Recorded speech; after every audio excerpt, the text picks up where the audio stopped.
முதல் வாசகம். நம் பாவங்கள் அனைத்தையும் ஆழ்கடலில் எறிந்து விடுவார். இறைவாக்கினர் மீகா நூலிலிருந்து வாசகம்.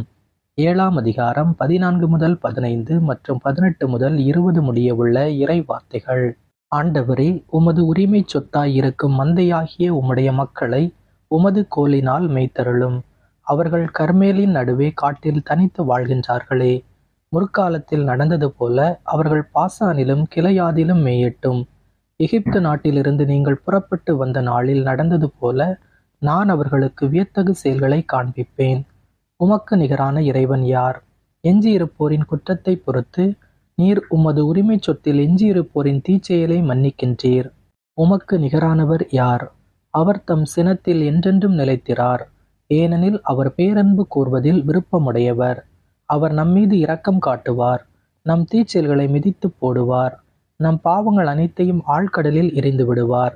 பண்டைய நாளில் எங்கள் மூதாதையருக்கு நீர் ஆணையிட்டு கூறியது போல யாக்கோபுக்கு வாக்கு பிரலாமையையும் ஆபிரகாமுக்கு பேரன்பையும் காட்டியருள்வீர். ஆண்டவரின் அருள்வாக்கு. இறைவனுக்கு நன்றி. பதிலுரை பாடல் பல்லவி. ஆண்டவர் இரக்கமும் அருளும் கொண்டவர். ஆண்டவர் இரக்கமும் அருளும் கொண்டவர். என் உயிரை ஆண்டவரை போற்றிடு. என் முழு உளமே அவரது திருப்பெயரை ஏத்திடு. என் உயிரே ஆண்டவரை போற்றிடு.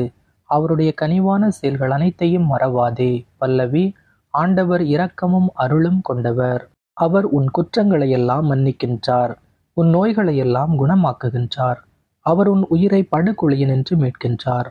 அவர் உனக்கு பேரன்பையும் இரக்கத்தையும் மணிமுடியாக சூட்டுகின்றார். பல்லவி. ஆண்டவர் இரக்கமும் அருளும் கொண்டவர். அவர் எப்பொழுதும் கடிந்து கொள்பவர் அல்லர். என்றென்றும் சினம் கொள்பவர் அல்லர். அவர் நம் பாவங்களுக்கு ஏற்ப நம்மை நடத்துவதில்லை. நம் குற்றங்களுக்கு ஏற்ப நம்மை தண்டிப்பதில்லை. பல்லவி. ஆண்டவர் இரக்கமும் அருளும் கொண்டவர். அவர் தமக்கு அஞ்சுவோருக்கு காட்டும் பேரன்பு மண்ணினின்று விண்ணளவு போன்று உயர்ந்தது. மேற்கினின்று கிழக்கு எத்துணை தொலைவில் உள்ளதோ அத்துணை தொலைவிற்கு நம் குற்றங்களை நம்மிடமிருந்து அவர் அகற்றுகின்றார். பல்லவி. ஆண்டவர் இரக்கமும் அருளும் கொண்டவர். நான் புறப்பட்டு என் தந்தையிடம் போய், அப்பா, கடவுளுக்கும் உமக்கும் எதிராக நான் பாவம் செய்தேன் என்று அவரிடம் சொல்வேன். நற்செய்தி வாசகம். உன் தம்பி இவன் இறந்து போயிருந்தான், மீண்டும் உயிர் பெற்றுள்ளான். லூக்கா எழுதிய தூய நற்செய்தியிலிருந்து வாசகம். 15ஆம் அதிகாரம் 1 முதல் 3 மற்றும் 11 முதல் 32 முடிய உள்ள இறை வார்த்தைகள். அக்காலத்தில் வரி தண்டுவோர் பாவிகள் யாவரும் இயேசு சொல்வதை கேட்க அவரிடம் நெருங்கி வந்தனர். பரிசேயரும் மறைநூல் அறிஞரும் இவர் பாவிகளை வரவேற்று அவர்களோடு உணவருந்துகிறாரே என்று முணுமுணுத்தனர். அப்போது அவர் அவர்களுக்கு இந்த உவமையை சொன்னார். ஒருவருக்கு 2 புதல்வர்கள் இருந்தார்கள். அவர்களுள் இளையவர் தந்தையை நோக்கி, அப்பா, சொத்தில் எனக்கு உரிய பங்கை தாரும் என்றார். அவர் சொத்தை அவர்களுக்கு பகிர்ந்து அளித்தார். சில நாட்களுக்குள் இளைய மகன் எல்லாவற்றையும் திரட்டி கொண்டு தொலைநாட்டிற்கு நெடும் பயணம் மேற்கொண்டார். அங்கு தாறுமாறாக வாழ்ந்து தம் சொத்தையும் பாழாக்கினார். அனைத்தையும் அவர் செலவழித்தார். பின்பு அந்த நாடு முழுவதும் கொடிய பஞ்சம் ஏற்பட்டது. அப்பொழுது அவர் வறுமையில் வாடினார். எனவே அந்நாட்டு குடிமக்களுள் ஒருவரிடம் அண்டி பிழைக்கச் சென்றார். அவர் அவரை பன்றி மேய்க்க தம் வயல்களுக்கு அனுப்பினார். அவர் பன்றிகள் தின்னும் நெற்றுகளால் தம் வயிற்றை நிரப்ப விரும்பினார். ஆனால் அதை கூட அவருக்கு கொடுப்பார் இல்லை. அவர் அறிவு தெளிந்தவராய், என் தந்தையின் கூலியாட்களுக்கு தேவையான மிகுதியான உணவு இருக்க நான் இங்கு பசியால் சாகிறேனே. நான் புறப்பட்டு என் தந்தையிடம் போய், அப்பா, கடவுளுக்கும் உமக்கும் எதிராக நான் பாவம் செய்தேன். இனிமேல் நான் உம்முடைய மகன் எனப்பட தகுதியற்றவன். உம்முடைய கூலி ஆட்களுள் ஒருவனாக என்னை வைத்துக் கொள்ளும் என்பேன் என்று சொல்லிக் கொண்டார். உடனே அவர் புறப்பட்டு தம் தந்தையிடம் வந்தார். தொலையில் வந்து கொண்டிருந்த போதே அவர் தந்தை அவரை கண்டு பரிவு கொண்டு ஓடிப்போய் அவரை கட்டி தழுவி முத்தமிட்டார். மகனோ அவரிடம், அப்பா, கடவுளுக்கும் உமக்கும் எதிராக நான் பாவம் செய்தேன். இனிமேல் நான் உம்முடைய மகன் எனப்பட தகுதியற்றவன் என்றார். தந்தை தம் பணியாளரை நோக்கி, முதல் தரமான ஆடையை கொண்டு வந்து இவனுக்கு உடுத்துங்கள். இவனுடைய கைக்கு மோதிரமும் காலுக்கு மிதியடியும் அணிவியுங்கள். கொழுத்த கன்றை கொண்டு வந்து அடியுங்கள். நாம் மகிழ்ந்து விருந்து கொண்டாடுவோம். ஏனெனில் என் மகன் இவன் இறந்து போயிருந்தான், மீண்டும் உயிர் பெற்று வந்துள்ளான். காணாமற் போயிருந்தான், மீண்டும் கிடைத்துள்ளான் என்றார். அவர்கள் மகிழ்ந்து விருந்து கொண்டாடத் தொடங்கினார்கள். அப்போது மூத்த மகன் வயலில் இருந்தார். அவர் திரும்பி வீட்டை நெருங்கி வந்து கொண்டிருந்த போது ஆடல் பாடல்களை கேட்டு ஊழியர்களுள் ஒருவரை வரவழைத்து, இதெல்லாம் என்ன என்று வினவினார். அதற்கு ஊழியர் அவரிடம், உம் தம்பி வந்திருக்கிறார். அவர் தம்மிடம் நலமாக திரும்பி வந்திருப்பதால் உம் தந்தை கொழுத்த கன்றை அடித்திருக்கிறார் என்றார். அவர் சினமுற்று உள்ளே போக விருப்பம் இல்லாதிருந்தார்.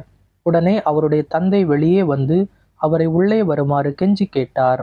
அதற்கு அவர் தந்தையிடம், பாரும், இத்தனை ஆண்டுகளாக நான் அடிமை போன்று உமக்கு வேலை செய்து வருகிறேன். உம் கட்டளைகளை ஒருபோதும் மீறியதில்லை. ஆயினும் என் நண்பரோடு நான் மகிழ்ந்து கொண்டாட ஓர் ஆட்டுக்குட்டியை கூட என்றுமே நீர் தந்ததில்லை. ஆனால் விலை மகளிரோடு சேர்ந்து உம் சொத்துக்களை எல்லாம் அழித்துவிட்ட இந்த உம் மகன் திரும்பி வந்தவுடனே இவனுக்காக கொழுத்த கன்றை அடித்திருக்கிறீரே என்றார்.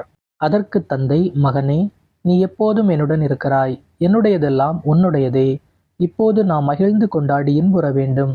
ஏனெனில் உன் தம்பி இவன் இறந்து போயிருந்தான், மீண்டும் உயிர் பெற்றுள்ளான். காணாமற் போயிருந்தான், மீண்டும் கிடைத்துள்ளான் என்றார். ஆண்டவரின் அருள்வாக்கு. கிறிஸ்துவே உமக்கு புகழ். இன்றைய சிந்தனை: மன்னிப்போம், மன்னிப்பு பெறுவோம். நாம் பிறருக்கு கொடுக்கக்கூடிய மிகச்சிறந்த பரிசுகளில் ஒன்று மன்னிப்பு. அது தெய்வீக பண்பு. மன்னிப்பது எளிதல்ல. அதற்கு அளவற்ற மனவலிமை வேண்டும். எனவேதான் எவர் ஒருவர் பிறரை மன்னிக்கிறாரோ அவர் மகான் என போற்றப்படுகிறார். நான் நேர்மையானவன், உண்மையானவன் என்று எண்ணிக்கொண்டு பிறரின் தவற்றுக்கு தண்டனை தந்தே தீருவேன் என்று மல்லுக்கு நிற்பவன் உள்ளுக்குள் அன்பு இல்லாதவன். மன்னிக்கும் இதயம் இறைவனின் கோயிலாகும். மன்னிக்காமல் பழிக்கு பழி வாங்க துடிக்கும் இதயம் சாத்தானின் கூடாரமாகும். இன்றைய வாசகங்கள் பிறரை மன்னிக்க நமக்கு அழைப்பு விடுக்கின்றன. பாவத்தின் சம்பளம் மரணம் என்ற கோட்பாடு கொண்ட பரிசேயர்கள் மத்தியில் மன்னிப்பு என்பது தவறாக பார்க்கப்பட்டது. எனவே அவர்களை நெறிப்படுத்தி மன்னிப்பின் மக்களாக மாற்ற இயேசு காணாமல் போன மகன் உவமையை கூறுகிறார். குடும்ப வாழ்க்கையில் தவறு செய்த கணவன், மனைவி, பிள்ளைகளை மன்னிக்க முடியாமல் தவிக்கிறோம். நாம் நமது அயலாரை மன்னிக்காமல் இறைவனிடம் எப்படி மன்னிப்பை எதிர்பார்க்க முடியும்? மன்னித்து வாழ்வோம், மன்னிப்பை பெறுவோம். இயேசுவுக்கே புகழ், இயேசுவுக்கே நன்றி.